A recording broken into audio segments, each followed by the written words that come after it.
You know, driving a boat can be an awful lot of fun, but it's also a serious responsibility.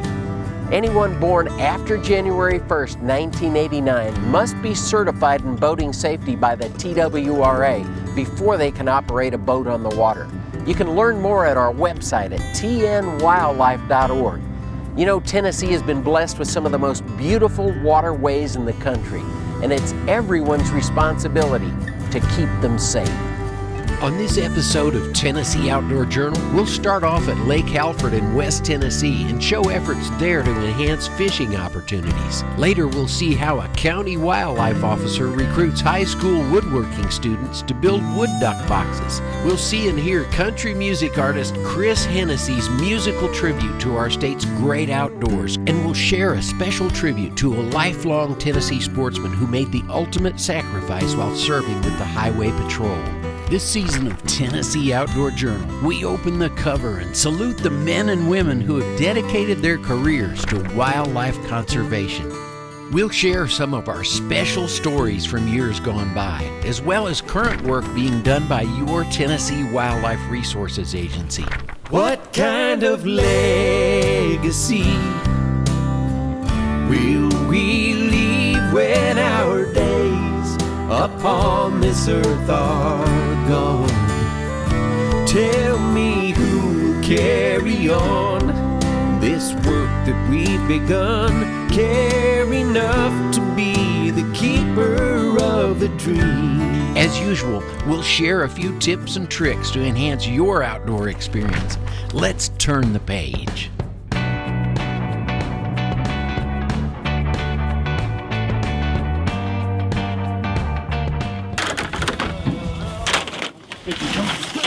What we got sitting here, first of all, is a whole bunch of fish habitat that the Bass Hall of Fame gave us some grant money to help Tennessee Lakes in the Bill Dance Trail.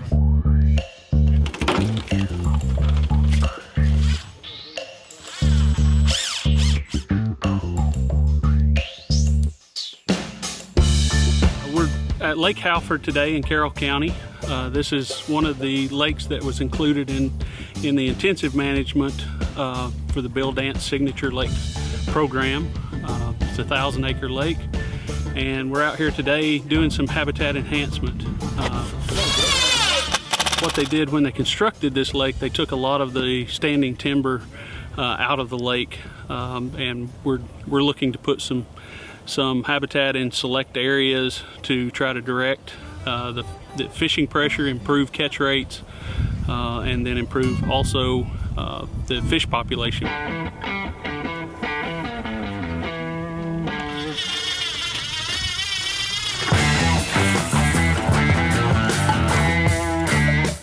And we've got an assortment of habitat to go out, different types each site.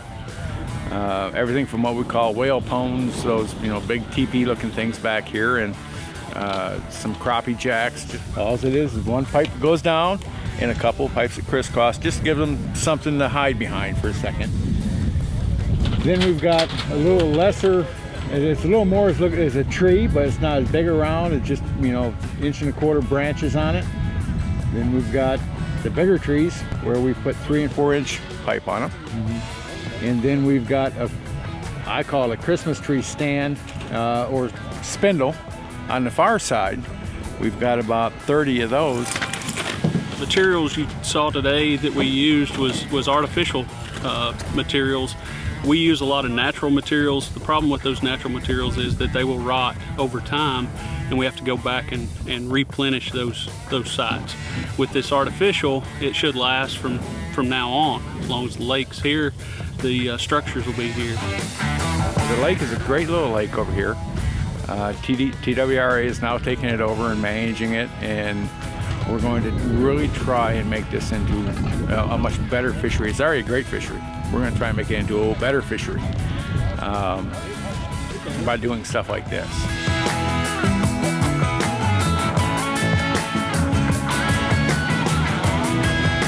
What we did today, we constructed 2 fish complexes, is what I like to call them, and those were about 40 yards by 40 yards square, and we put about 5 different types of fish habitat within that square. fish have got to have something to hang around and feed on. And by having this type of stuff in there, algae grows on it, the little minnows get in there and grow on it, insects grow on it, bluegill, and you know, TWRA Jason had a bunch of golden shiners planted in here in threadfin. They'll get in there and feed on it. Well, bluegill feed on those things. Bass feed on bluegill, golden shiners, and everything down the path. And then you get these big crappie in here. Crappie do the same thing as bluegill and bass. It allows the fish to have habitat throughout their life cycle, from the juvenile fish out to those larger fish that we want to catch when we come fishing. We'll have GPS points on digital maps, as well as physical markings. We'll have our traditional fish attractor buoys that'll mark these sites as well. Our goal is on each one of these lakes is to try to get at least about 20% of the shoreline from 2 or 3 feet out to 20 feet impacted by these type structures and these type complexes. It'll take many years for us to do that. We encourage all the volunteer help that we can get for these type programs. They can call their local regional office, they can contact Bass Nation, the high school level or the adult level, and plug in volunteer for these work days. We'll have many more of these work days to come over the next 2 or 3 years.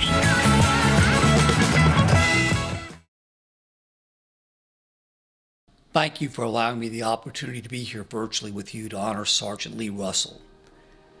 We know Sgt Russell was a dedicated public servant, an avid duck hunter, a proud husband, and a proud father.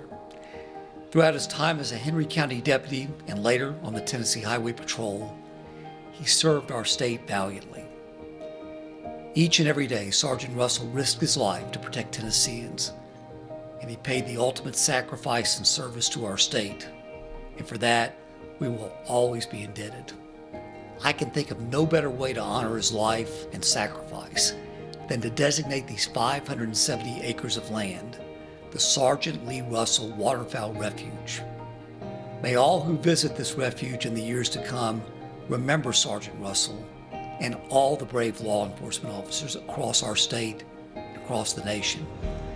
To Lee's wife Mandy, to Connor, to Tenley, to Steve Russell, to Cherry Russell, your family remains in all of our prayers. Sgt Lee Russell was a true hero, and he will never be forgotten. Lee Russell was truly one of the most outstanding young men I've ever met in my life. He was always very courteous, kind, very well respected. Everything was yes sir, no sir. And he was a pleasure to coach. He was a natural leader. The SCTP consists of a team, the McKenzie Shooting Sports, and at the time that he shot, it was just trap only. So we had squads, and he was our squad leader for the teams that he had. He was, at the time, the oldest one, the senior, and he was the only one that could drive. Cherry and Steve bought a little Toyota Corolla, and we called it the Trapmobile. So Lee would always gather all the kids up for practice. He would kind of look like a Shriner Circus car. He could pull up to practice, and there might be 6 or 7 kids in that little vehicle, but they'd have everything ready to go for practice. And he loved the outdoors, and he loved the shooting sports. So when in 2004, when the SCTP started in Tennessee, he was a natural fit, him and his brother Travis. So that's how we got more involved with them on that part of the shooting aspect. I think he got a lot of his love for the outdoors from his grandfather. I know he was a great outdoorsman, and his parents, of course, and his Uncle Marshall took him duck hunting. So he had plenty of opportunities to do, and they lived on a farm where they could deer hunt and turkey hunt and duck hunt. So he was really involved in the outdoors and the shooting sports all his life. He was our squad leader, so he shot first. And we'd have a big competition. He was notorious for missing the very first target out of the house. Then he'd run a 99. He did that a lot of times, and if he hit the first target, we knew it was going to be a good day. But I remember telling him one time he'd get nervous before he started and said, "Lee, just go ahead and shoot in the ground and get it over with and shoot your 99 and be done with it." We were at the state shoot in Nashville one year, and one of our biggest rivals came up behind us when our team was getting ready to go shoot at the trap event. And the opposing team came out there and set all their trophies out on front of their vehicles. Of course, that made our team upset, and Travis, Lee's brother, said, well, let's just go whip them right now. And Lee said, no, let's just go whip them with our shotguns, beat them in the targets. And they were the favorites to win the state championship that year, but our boys got inspired and we won. He had an infectious smile. I mean, he had a smile that would light up the world, and I know Steve and Sherry were very, very proud to call him son. I met Lee years ago with his dad. Lee, when they say the apple doesn't fall far from the tree, that's exactly right. He was just like Steve.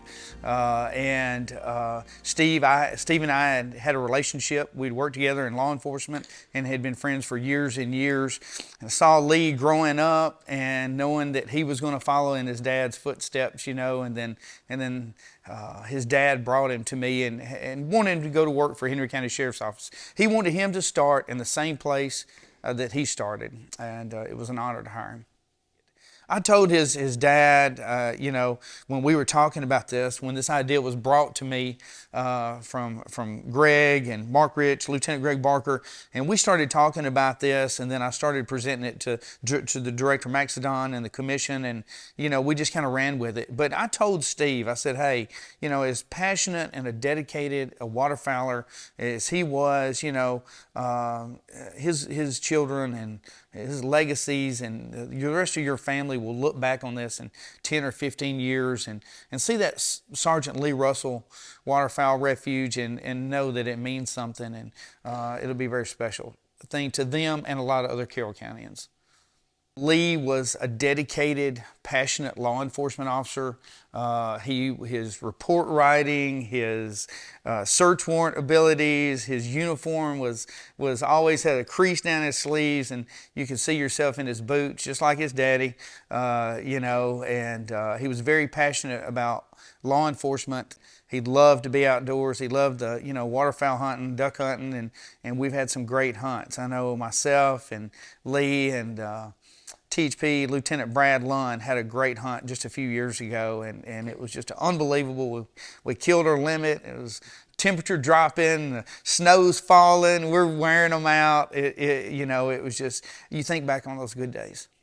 One of the neat things is you find someone like Lee that, number one, has done so much for so many, saved so many lives, catching the bad guys, helping the people, passionate about what he does, passionate about duck hunting, you know, and is giving back to the sport as well in other avenues. But this gives us an opportunity to give some back to Lee. Hey everybody, Governor Bill Lee here.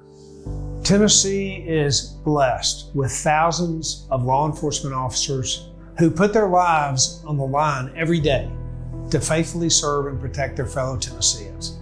Sgt Lee Russell was certainly one of those. As we dedicate this refuge in Carroll County to the life and legacy of Sgt Russell, we also remember the ultimate sacrifice that he made to protect the lives of his fellow Tennesseans. He'll always be remembered as a hero, and we'll never forget his service.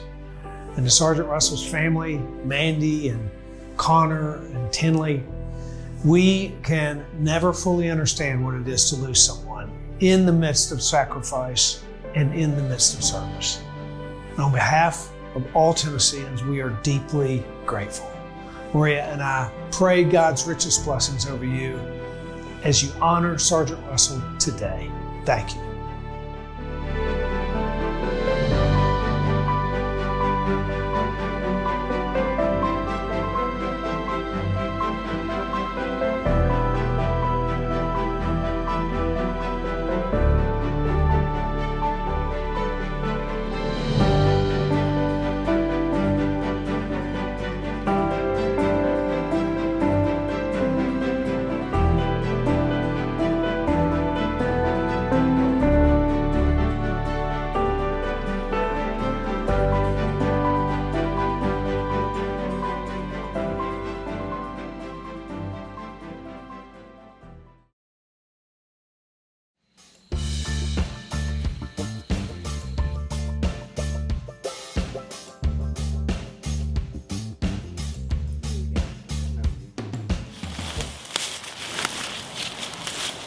We have 2 species of wood rats here in Tennessee, and they are both listed as species of greatest conservation need and species in need of management. So Neotoma floridana, which is the eastern wood rat, and Neotoma magister, which is the Allegheny wood rat. Awesome. The range map for these 2 species kind of crosses right here, and so there's some overlap, and our range map versus our occurrence data aren't necessarily in agreement. So we're trying to do this study with DNA analysis to better define the range map. Nothing. I feel like this is going to be a pretty common occurrence, but I do put 2 apples in every trap, so something got one of them. So I was out here trapping with tomahawk live traps to find wood rats. The ideal habitat is kind of rocky outcroppings, karst areas, so caves. They're also found in like old worn down barns and some woody debris and stuff like that.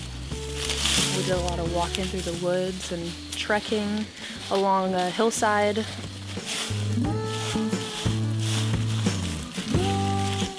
Looks like rat teeth. Mm-hmm. It's messed up.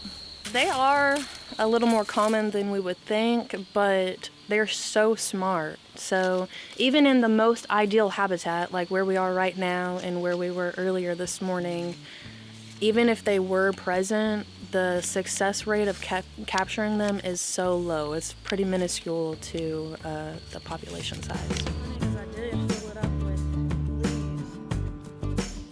Wood rats are often called like pack rats, so they collect, well, they have caches, which is like just a stash of nuts that they keep around, but they also just collect all kinds of different trinkets, like shiny objects, and I had some flagging tape out here that disappeared the last time I was here, and I found it in that nest back there.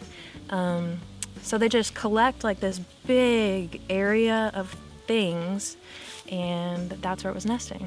So it's super indicative of the species.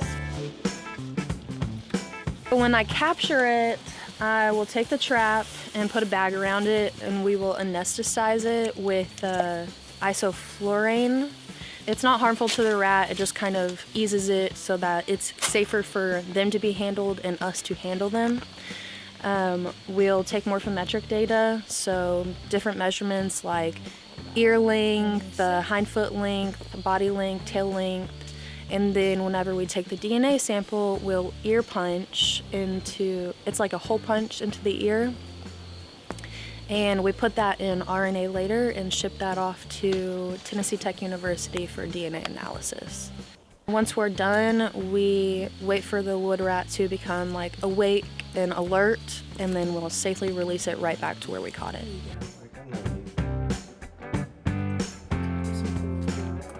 I feel really grateful to be in this position, but I deal with some of like the most rare species, like different bat species, snakes, salamanders, small mammals, and honestly, every day is so different. Yeah, I love this job. Hey, when the grandkids come to visit, do they plant themselves in front of the TV all day? That's no way to spend the summer. One of the best ways is to get them outdoors and take them fishing on one of Tennessee's beautiful lakes or rivers.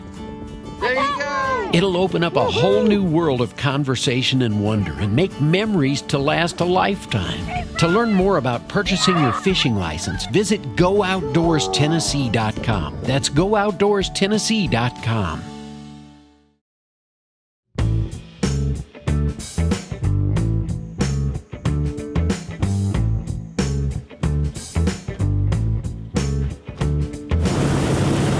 So we're on Old Hickory Lake, Old Hickory WMA.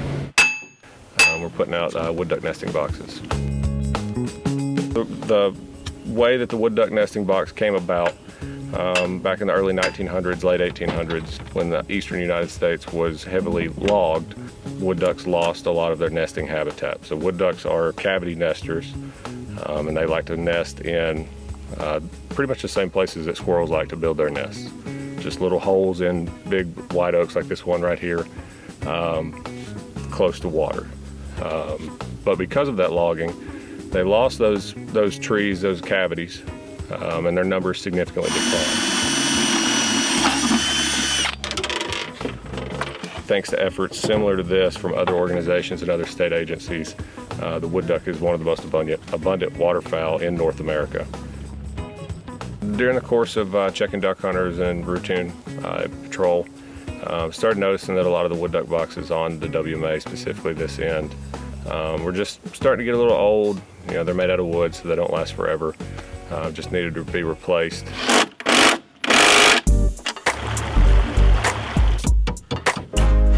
As far as conservation goes, it sounds a little cliche, but it is one big giant joint effort. Made some phone calls to Delta Waterfowl, local chapter. They were kind enough to donate some funds. The TWRA matched those funds, and I got in contact with Lebanon High School carpentry class to build us 50 wood duck boxes. I showed them the blueprint, they looked at it, yeah, we'll do it. They got all together and we took off with it. I was like, this is gotta be a hassle, but it turned out to be easy. My biggest challenge, probably the table saw part, making the grooves. On the inside of them, they got these little ridges so when they learn how to like try to climb up and fly out, it helps them like climb up. Then they got that hole right there so they can like fly in, come out. So far, so good.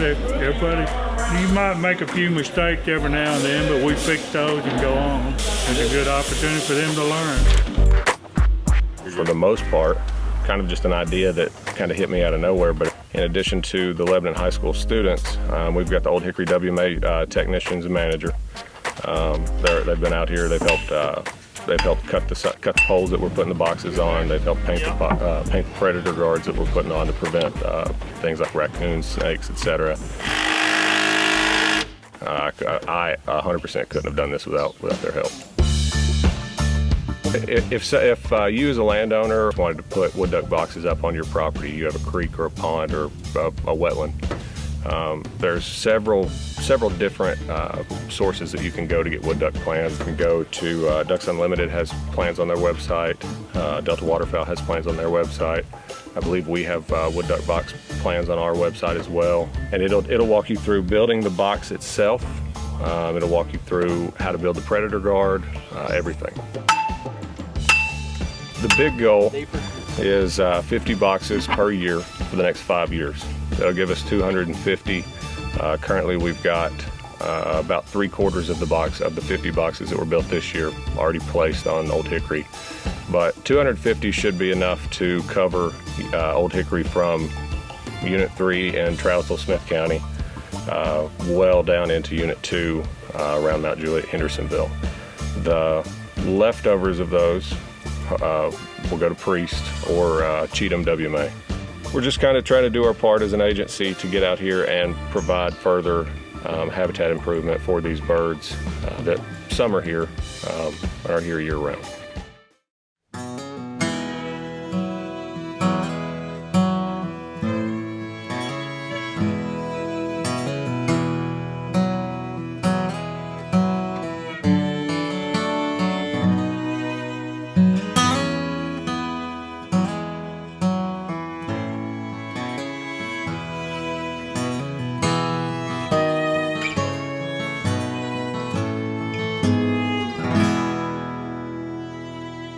I have roamed across the land, and I have sailed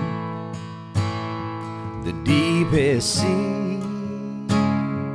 When I've drawn my last breath, do this one thing for me. Won't you take me back to Tennessee, where southern streams are flowing free? Me and mine will always be right at home in Tennessee.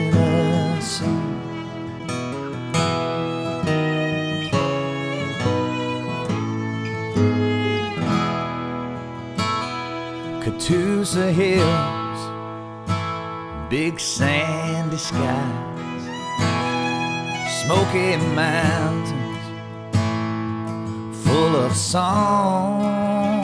That old Tennessee River, Lord, it calls to me. Should I stray too long, it wants to take me back to Tennessee. From the Halford Lake to the Ocoee, me and mine will always be right at home in Tennessee.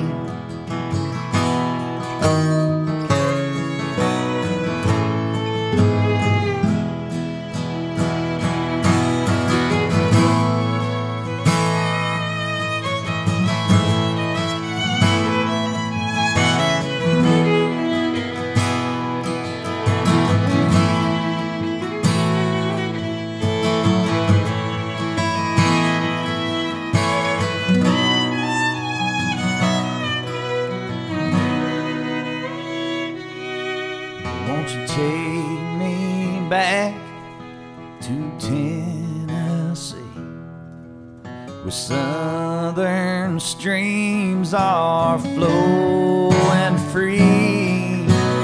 Me and mine will always be right at home in the woods of Tennessee. Mine will always be right at home in Tennessee.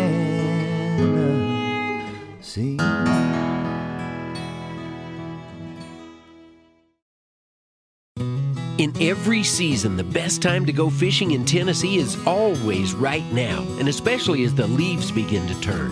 Great fishing adventures are driving distance from every corner of the state, where you can reel in unforgettable memories with friends and family that will last a lifetime. For generations, the Tennessee Wildlife Resources Agency has protected and preserved our great outdoors. You do your part by purchasing your license at GoOutdoorsTennessee.com.